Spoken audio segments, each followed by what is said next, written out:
Six players share the lead on 4.5 points going into round 6.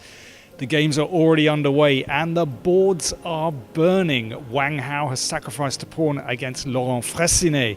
We have Martin Kravtsev, who is throwing all his pieces against Garwain Jones's king. And we have Adiban Bhaskaran, who's played an uncompromising King's Indian against Rasmus Svaner.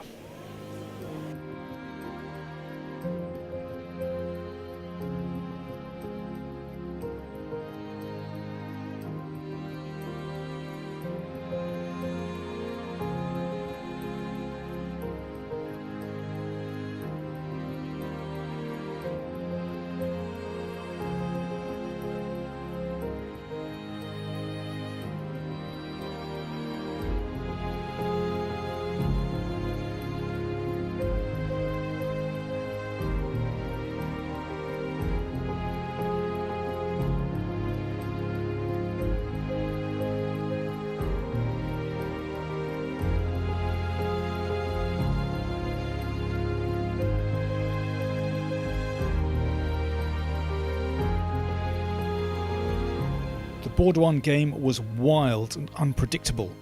Wang Hao had an active queen on the king side, both rooks stationed on the queen side, and two menacing bishops.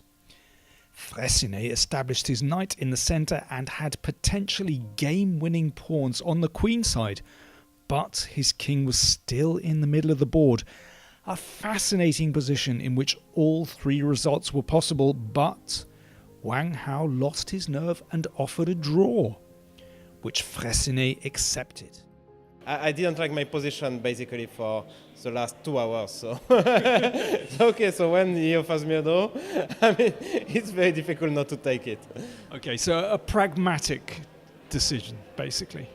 Yes, exactly. If it would have been the last round and I would need a win, I would have obviously played. But there is still, I mean, there is not yet any emergency. I have to ask the question, was this something you researched in your preparation for Magnus? Well, in general, I tend not to talk about the work I'm doing with Magnus. I mean, it's not a secret I'm working with Magnus, but I let, his future opponents are checking my games, obviously, because I'm one of the seconds. So they're checking, so let them guess, what we check together or not. Have you actually played this line before as black? This exact line, I think it's the first time. But Slav I've played many times with bishop f5 instead of e6. I don't remember, at least not recently, I played this e6 Slav. So, why not to try different things, yeah? Martin Kravtsev was the Ukrainian team's coach at the Olympiad in Baku, and he showed his theoretical knowledge to gain the advantage in the Spanish, then great strategic skill to outplay English Grandmaster Garwain Jones. This win took the Ukrainian into first place. Could Rasmus Svaner or Adiban Bhaskaran join him? The talented German played solidly with white, and the Indian lashed out with his kingside pawns in order to disturb the balance. For a while it looked dubious, but Svaner played too cautiously, heading into an endgame where he hoped to hold his position with a fortress. To no avail. Adiban won brilliantly. Do check out my analysis of this endgame in a separate video. After 6 rounds, Adiban Bhaskaran and Martin Kravtsev share the lead with 5.5. I've seen some fantastic attacking games of yours recently, but today you played a model endgame. Superb. Yeah, it was actually, I'm very happy with my game because I think I played quite a model game. Also, I was joking that I can also play like this, but they said not in Vaikense. People like when you attack, so don't play boring endgames.